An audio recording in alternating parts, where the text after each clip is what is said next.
Welcome back to another edition of This Week in Bellarmine Athletics. I'm Sid Abramson. I'm Taber Lewis. We're here at Knights Hall where the volleyball team had a very busy weekend. They played Saturday and Sunday, beating Drury 3-1. Krista Gibson, senior, had 20 kills, I think, in the Drury game, which is impressive. They came back to win 3-0 against Missouri S&T on Sunday. They had a big weekend. Softball, not so much. Saturday came out a little dead, lost to U of L and Eastern Kentucky University. On Sunday, though, they came out a little bit better, lost 5-3 against U of L.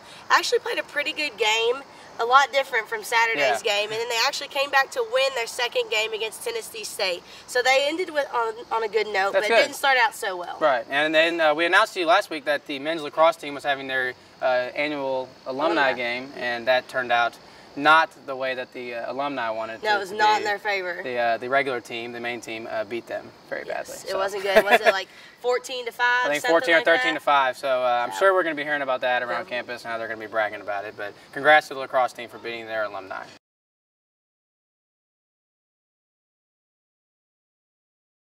For this edition's highlight of the week, we're going to be featuring freshman bowler Whitney Foster, who has an amazing story to tell about her physical condition and how she manages to overcome this and bowl. Yeah, what she has is a condition that prohibits her to move her arms past 90 degrees. So what she does is she puts the bowling ball in the crook of her arm and actually bowls, and is actually pretty accurate at it.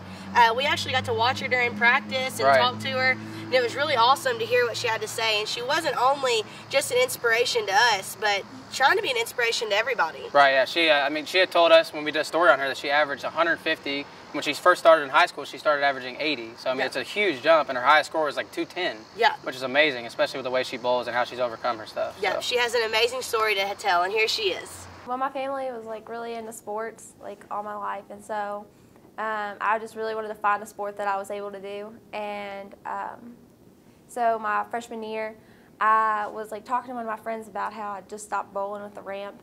And the bowling coach heard me and was like, "Oh, you're into bowling. You should come out and try out." And I ended up going my sophomore year and trying out and made the team and fell in love with it. I'd stopped bowling with the ramp my freshman year, and it was basically because my dad was just like, "I'm tired of moving the ramp back and forth."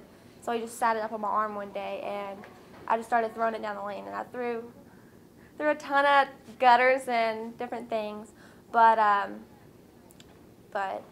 I don't know. I worked with Coach a lot, and he gave me ideas about how to stand and different things. So, okay, I know a lot of people have higher scores than me, so I just want to do better and just be as good as they are. So it pushes me to work harder and pick up my spares and work on my strike ball and different things. We have a very busy week coming up, but before we get to the upcoming games, we want to introduce our special guest for today. Yes, this is Emerson Taylor. For all of you all that watch Wave 3 News, this is Connie and Kent Taylor's daughter. I have the pleasure of watching her 3 times a week, and she's absolutely adorable. She is giving us feedback on tonight's show, and as you can see, she's pretty entertained by it. But enough about that. We're going to tell you what's coming up this week. Well, like I said, we have a very busy week. Field hockey is back in action on Tuesday here at Bellarmine against Center College at 7 o'clock. And then men's and women's soccer have a doubleheader on Friday, beginning at 4 o'clock against Lewis University, and then another doubleheader on Sunday against University of Parkside, starting at noon. Yep, so busy there, and our men and women's cross-country team will be competing in the 12th annual Greater Louisville meet, and softball will be playing Saturday and Sunday at 3 o'clock against Ball State. And that's a wrap-up for this week. We'll be coming to you Monday to tell you about what's coming up next week and to give you the scores and recap this past week. I'm Taber Lewis. I'm Sid Abramson. Go Knights!